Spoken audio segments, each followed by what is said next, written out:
Hello, welcome to the Believe Retreat for Creatives. And today we have such an inspiring guest. We have Monique Madrid of the LOL Film Festival here to help us talk about how you take an idea to maximum impact.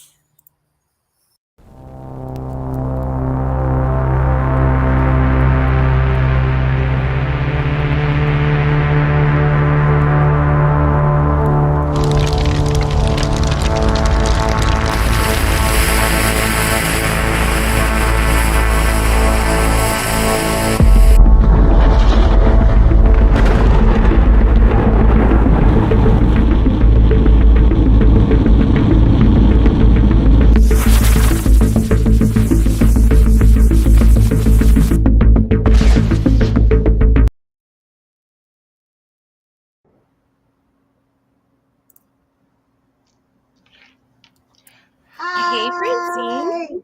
Hi, how are you? Wait a minute. I can't hear you. You can't hear me. Okay, now I can hear you. Much better. Okay.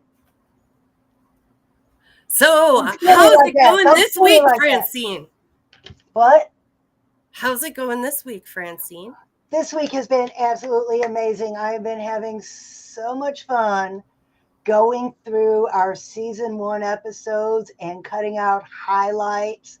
So, everybody, if you haven't been to our YouTube channel yet, please go there, like, and subscribe, and check out some of the cool videos I've been making this week. Yay! Oh, okay, yeah, and I can help out with that. Let me just go ahead and put a link there in the chat. Yeah.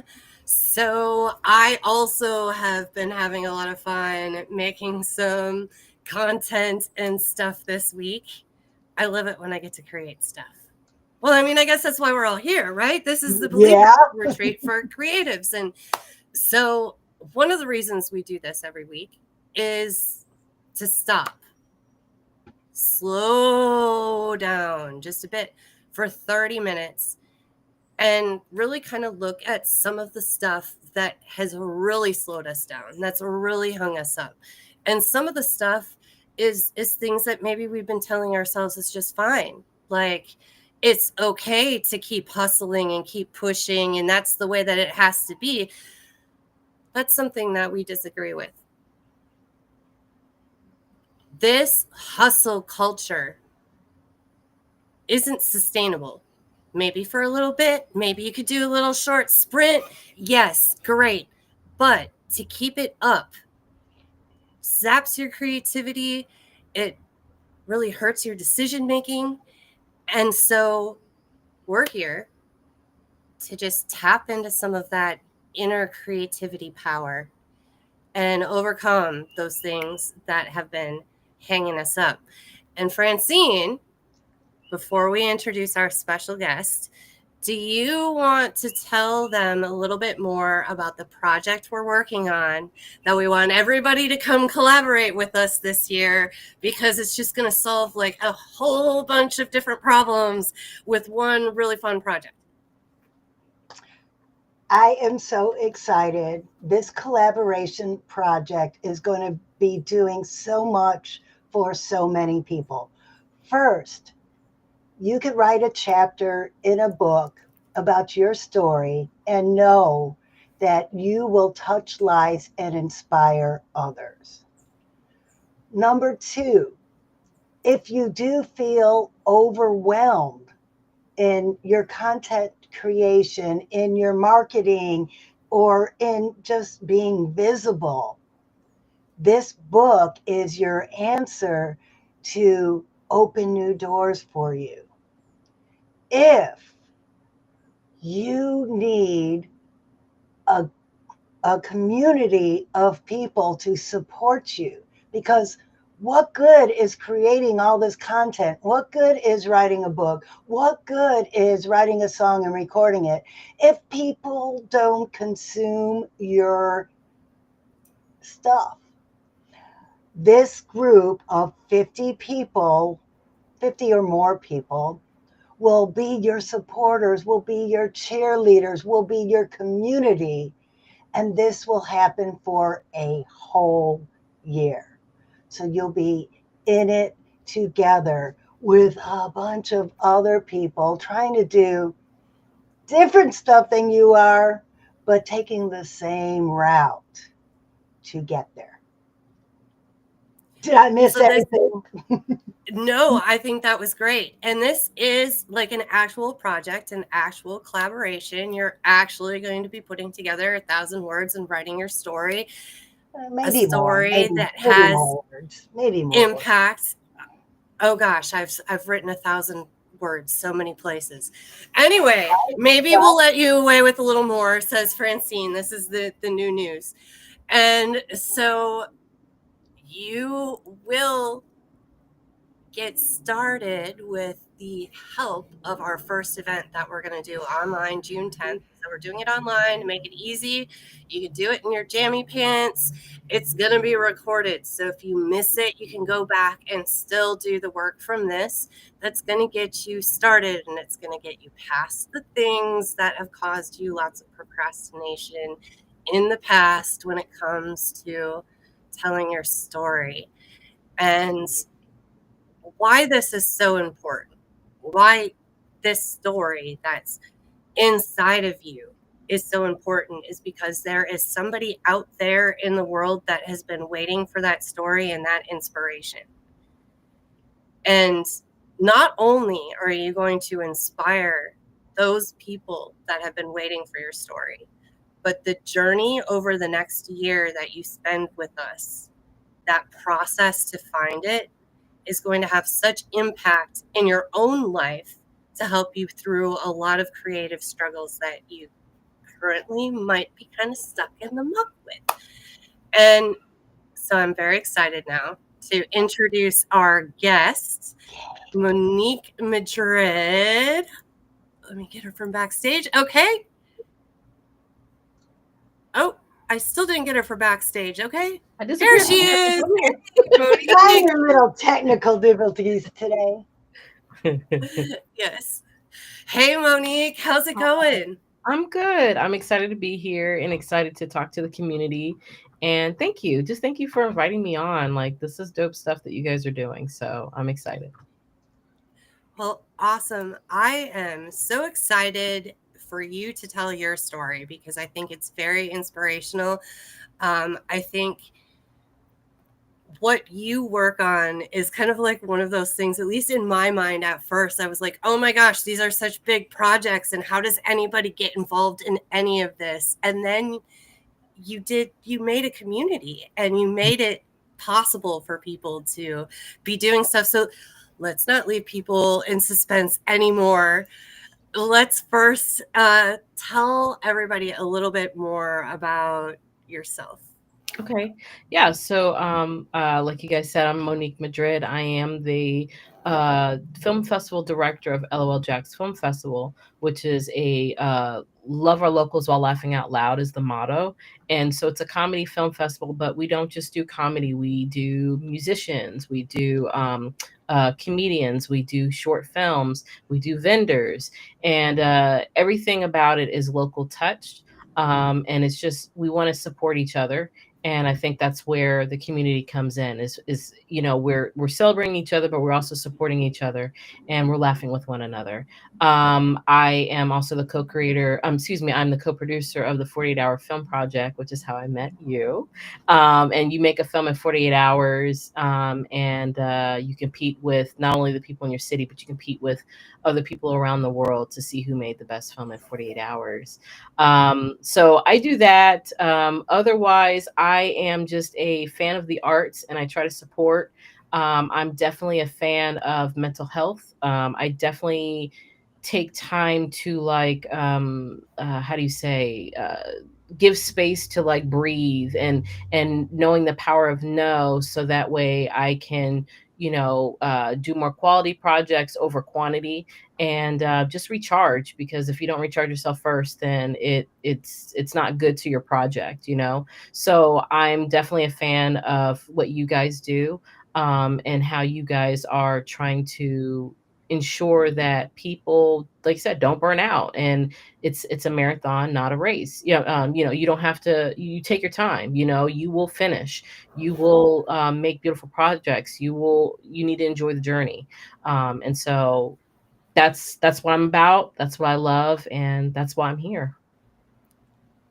And this is why I love you so much. Like, all the things I'm into, you're into those things. Anyway, but I want to hear more. I want you to tell the story of how you started the LOL Film Festival, because I Sure. just think it's so cool. Yeah, sure. So my husband is a filmmaker, and actually, I'll back it up.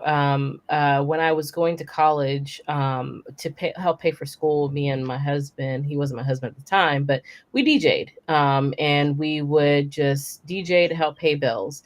And I did that even after I graduated. But my husband was a filmmaker and was really passionate and lean into it, and would enter us into the 48-hour film project, and would, go to different showcases to show his short films.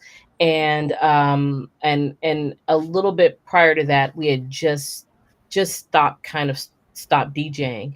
And on one particular outing at a theater, I was like, you know what, I something's pulling on my heart, and I really would like to do a a comedy film festival. And I think it's because I was seeing a lot of bad things on the news, to the point where I was turning off the news. I was like, ignorance is bliss at this point. I don't want to hear the bad.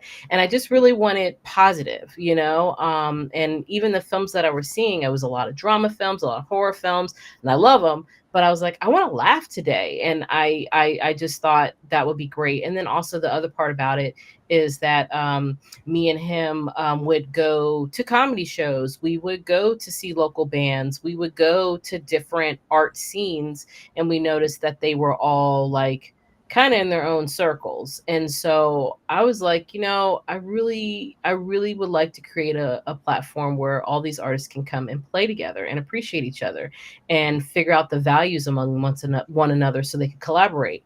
And so that's why we did LOL. The me telling him in the theater, and I said, should we do this?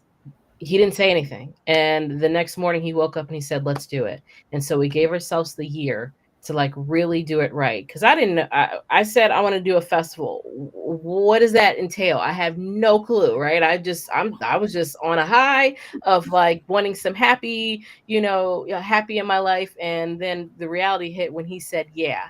And I was like, oh, wow, let's get to work. And so I just kind of, to your point, I would write goals down. I would research things. I looked at what was necessary. I needed a venue, so I would work on getting a venue. I knew I needed a logo, so I worked on that. I knew, I needed to, have film content and find artists, and all these things. So I just took it one bite at a time. I would write it down. It's almost like old school to-do lists. And then I would just mark them off one at a time. And to this day, and I brought it here for you guys, it's old, and like pages are falling out, literally falling out of it. But like I literally wrote on every page scribbles. And this was the first year. This was literally the first year of all my notes from making the festival. And I keep it as a memory of, like you said, you can't, if you put it to paper, you're committed to it. And if you just really take it one bite at a time, you can achieve it. And so when I came to D-Day, I was like, you know what? If my family just shows up, I'll be happy. And if, obviously the filmmakers that submitted their stuff and the artists that I had come, I was like, if they come, that's fine. And I sold out my first year. And I was like so overwhelmed in a good way, because it felt like a lot of hard work, and it's a lot of work that you're doing silently, and you don't know what the outcome could be, right? So but when you are rooted in your purpose, and when you are solidified on the journey that you feel you need to go on, you really do take to heart, if I touch one soul, that's all that matters. but you'll be pleasantly surprised how many people, when they respect authenticity and they know what you're about, and you have this platform of positivity, they'll come. And so we continued it year after year. This year will be year 9 for us. I can't wait till double digits the following year. I'm really excited. And it's just grown over the years because, when you're doing things you love, and when you're doing things because your heart's in it, and they see the sincerity of what you're doing and the impact of touching lives. And because our event was, we weren't just celebrating, but this was also a networking opportunity to where our musicians were now becoming, what do you call it, music composers for films. The filmmakers are now doing their music videos. Comedians were becoming writers and becoming actors on their sets. And so we saw this collaboration. And even with the 48, I joined that like a few years after, as a city producer. But like just in recent years, we brought murals on for the competition. So we were always constantly finding ways of like bringing more different, bring other artists in from other worlds, and just saying like, no, don't just assume that it's all about film. It's so much bigger than that. And come play and show your stuff and watch how people will collaborate. And even we had a 48 where it was dancers, like ballet dancers, one year. So we're seeing the growth in it, and we're seeing the impact of community. If you give them a safe space to be themselves, they receive that well. And so it's been a great ride for me. And I'm constantly learning. I'm constantly remaining humbled, and I celebrate too. So don't get me wrong. You always got to celebrate your victories, but I also know that I'm a constant learner, and I want to grow. And so I always take this time off at the end of the festival to study more, take classes, business classes, art classes, and just celebrate artists, like go to their shows and learn more about what their needs are. So that way, the next year, I can offer something new to them every time. And I think that's what helps sustain us. And then also, I try not to put myself in a race with anybody else. I'm just like, I'm focused on my festival, and what my festival can do to help others. And when you stay focused on the prize of what you can offer, and what, how do you say it? What your purpose is, you can tune out the noise of imposter syndrome. You can tune out the noise of I can't. You can tune out the noise of, haters, all that, right?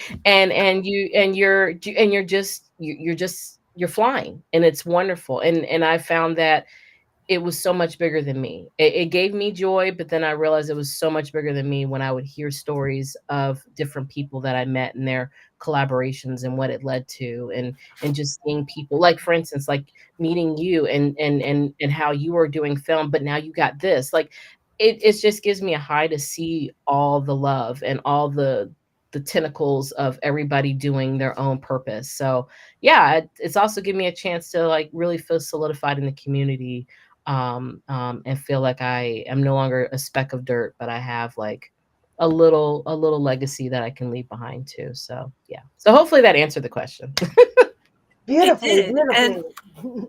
I have a question for you about passion and purpose. Yeah. What is it that you do to tap back into that passion and purpose on the days where it feels like maybe a little teeny tiny flame somewhere like deep inside of you, and you're like, how do you tap back into that? How do you make it a big flame again? Yeah, so first so my grandmother lived to be 101 years old. She passed a little over a year ago. And this little lady, I think she was all but 4'11", like she was tiny, um she would always just be still, and like really, she was just always quiet. And I'm like, my grandma was just so quiet. But then the older I got, I realized there's a power in being still and being quiet. And what I realized is, if I just, you know I find my favorite spot, whatever's my happy space, And if I can't quiet my mind, because I'm not a meditator, because I used to be, I would try so hard, but I would get so scattered in my thoughts. So I learned that music was meditative for me. So I'll put on music that has no words because I don't need to be singing. I'm a horrible singer, but I don't need to be singing. So jazz or classical or lo-fi, any type of music that would just really zen me out, and I would just be still, don't have a thought. And my heart stops racing. All questionable things going on in my head, they're gone. So now I'm not sad or feeling burnt out or whatever that feeling is. And now I'm just very in this chill state. So once I'm really in this chill state, then I take it up a notch and I do things that make me happy. Whether it's make my favorite tea, and that's a process because I am a tea snob. It's a very sophisticated tea in my mind. Or I read my favorite book. Currently, right now, I'm reading Wicked because I fell in love with the movie and now I'm just in a rabbit hole with it. But or I'll journal. Actually, I think I have that around here somewhere. Can't find it currently. It's buried under all my stuff. But I have a journal that I will write things in and write my thoughts down. I will go for a walk. I will, go in the car, drive around and listen to music. I will just find things that make me happy, so it puts me back in a loving state. And then to then bump it up a notch, now I'm listening to podcasts that are inspiring and are lighting me up. I'm listening to any speakers. I'll even go on social media and find like inspirational TikToks, if it whatever pumps me up. I will talk to my husband, who is a big happy-go-lucky guy. Like, I have this safe space with him that he'll just like remind me of how powerful my voice or my platform can be. I will, I go to church. I am very spiritual, so I will go there and get word and feel uplifted. So I will usually use the power of uh, potent speakers, just inspirational speakers to really remind me of my why, and then I'm ready to fly again. I do it in that order. I have to be still. I have to then be happy, because if I'm not those things, I'm not ready to receive. And then once I'm ready to receive and I'm listening and I'm letting it, just like spark things in my mind, it's now giving me vision, clarity, and that fuel to keep going. And I'm not gonna lie, I get burnout every blue moon. Every few years, I'll get burned out over something. And the reason why I think I'm able to keep going is because I am very self aware of what can pick me back up again. And I think I've learned that through people like my grandmother, people like my mom, who has just been one of those women that even when tough gets tough, you roll your sleeves up and you keep going. There, you don't stop. The show will continue, whether I let it go and I don't do anything, or I get out there and be a part of the change that I want to see in the world. So I just lead with those things, but it's in that order: be still, get happy, be ready to receive, and then you know get out there and move. Is kind of my marching order.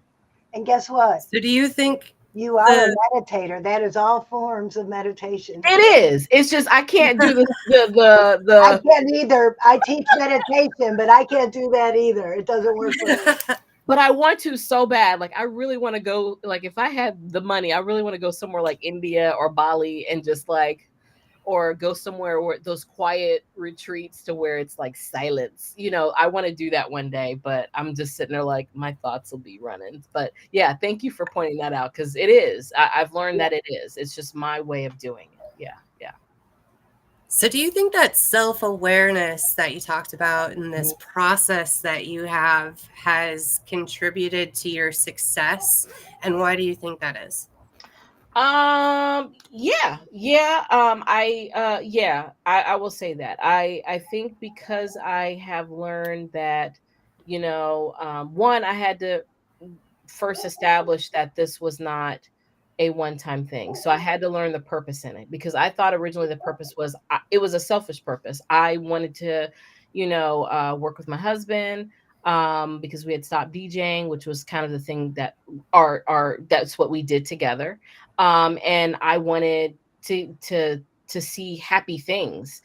So I did it for me selfishly, but then when I found out the value of what others got from it and it became a purpose, then I was like, oh man, this is beyond me now, and I need to learn how to self-sustain. So when I would find burnout, I had to really quickly figure out what it was that would get me out of that state so I can keep going.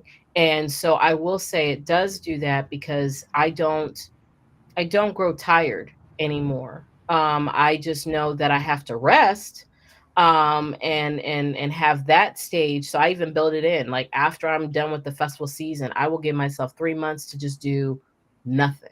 Like, and then when I mean nothing, I'm still doing something. Like I go out and support.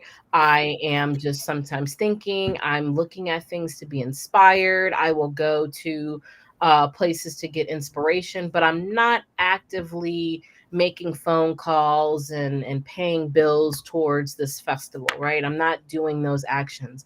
And I found joy in that. And so it definitely does help to the success, because I think a part of it is the long, like, people, the longer it's gone on, the more it's grown, because more people learn about it. More people network, and it just grows, and the arts community in my city, Jacksonville, has benefited from it. And so yeah, I think being aware of what I'm truly capable of, being aware of when I need help, because in the first few years, man, it was just me and Adam, my husband, just us, until I call it D-Day, which is the actual event day. And I would have all these volunteers, but the volunteers were activated on the actual day. So it was us all year long, and that contributed to the burnout. So I had to be self-aware of it. You can't do it alone. You need to create a village around you. So yeah, I definitely think being self-aware, knowing what I'm capable of. I'm a big dreamer, but I'm also a realistic person. I won't sit there and say I am going to, be the next Coachella right now, right? It ain't that. It's not that. But I realistically find ways to scale up that's feasible to me, and the people see it, and they respond to it, and they come back for more. And then also to allowing, um, I'm very clear: love our locals while laughing out loud. That's the motto, right? But I've also allowed, by seeing people come and seeing what it meant to them, I also am self-aware enough to allow them to let it be whatever it is to them. You know what I mean? Like I never will correct someone when they say, "Well, LOL means this," or the film festival does this. That's what they believe, and I'm very open to anybody's interpretation of it. So again, being self-aware of the community, the purpose, burnout, having a village, all of that, definitely it all contributes to the success of why LOL is still going. Yeah. So, one of the things that I want to just wrap this all up Mhm. is you mentioned the little bite-sized pieces, and having the list is Mhm. this big huge project, and then like you worked through in bite-sized pieces.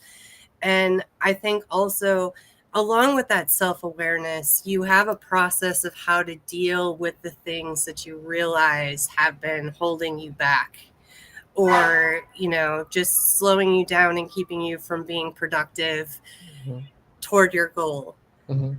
And you also have found not only your own purpose, like there was a purpose of wanting to be connected with your husband, but then finding that deeper impact. So Mhm. your idea to that greater impact that's really served so many people here in Jacksonville, Florida. And I mean, really, like people have seen these films other places. So it's Yeah. impacted worldwide.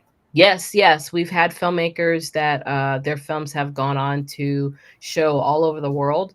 and even at the iconic Cannes Film Festival, all through us having and serving on these platforms that allow them to show their work, and they come and they bring their best because they know we're bringing, I mean, they've always were going to bring their best, but I shamelessly like to think like, well, we're bringing our best too, so they put their best foot forward because they see us putting our best foot forward, and a lot of them do say that. So but they're all great talented people. I just want to contribute to cheering them on and giving them safe spaces to continue to have arts thrive, you know what I mean, and including, writers. Writers are definitely pillars in our community. Yeah. And we are so excited because we are going to be joining you this year. Yes, I'm super excited. Yes, thank you for saying yes. yes. I cannot wait. Yes. I cannot wait. Yes. So tell us when that is and about when people can like get tickets and stuff like that. Sure. So it's the first weekend of August every year. If anybody ever wanted to submit films or comedy sketches or stand-up comedy, they can submit it April 1st to June 30th, and then we select who's going to showcase. But our showcase is always August. The first weekend of August. This year, it's going to be the 2nd and the 3rd of August. It's on a weekend. It's always Saturday and Sunday. It's going to be at WJCT Studios. If you go to loljax.com, that's where you can get tickets.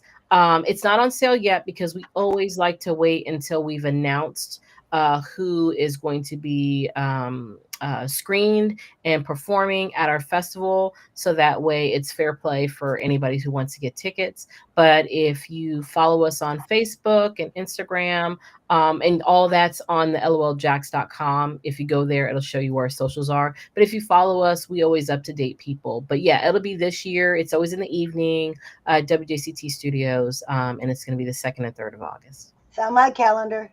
Yay! And I'm excited to have you. Like you guys, again, like we always love to support the community. And so we always have vendors come out, and that way our filmmakers, our artists are also seeing what's out there in the community. And if we want them to support them, we need them to support you guys. So we're hoping that you get a lot of love and a lot of traffic by coming and hanging out at our festival, for sure. So it's going to be great. I hope you guys join us for that. And I also hope you guys take a look at our collaboration that we have coming up this year. If you're really not sure if you want to do a whole year, just start with the first online event. That's it. Just do the first one. Dip your toe in, write a little bit down, and then really realize how hot of a story you actually have going on for you. And then you can decide how easy it is. It's not going to be difficult. We're going to make it fun. Bite-sized. Bite-sized. Okay? And we're going to tap into purpose. That's going to be exactly where we're going to be starting. So you couldn't have said it any better, Monique. Yeah. So next week, we have Kate Phillips, who is going to talk to us about another super important topic, cash flow for creatives. Yay! So I'm super excited for that one. Oh, it's been a great episode. Oh, you know what I forgot to talk about before switching the screen? Let me go back to this one for a second. We could talk for probably another 30 minutes, hour, I don't know, but we always run out of time. So that's why we have the ability for you to go and retreat once a day in our community, where we're posting a new question for you to ponder on, and just take about 5 to 15 minutes.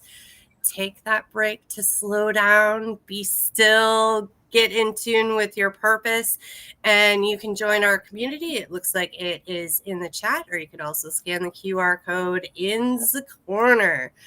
All right. Now we have said all of the things they need to know. All right, Francine. We talked about this. Yes.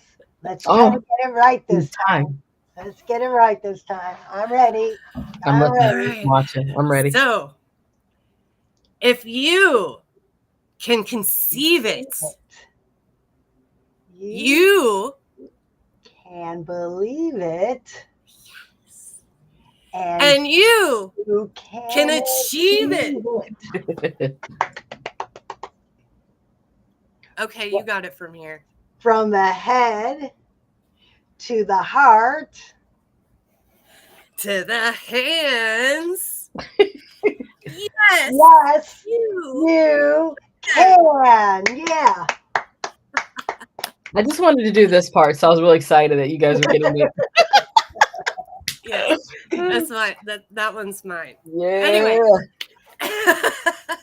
thank you, Monique, so much for joining us today. Thank you, everybody out there, for joining us. Don't forget, like and subscribe so you don't miss anything else we've got coming up. See you guys next week.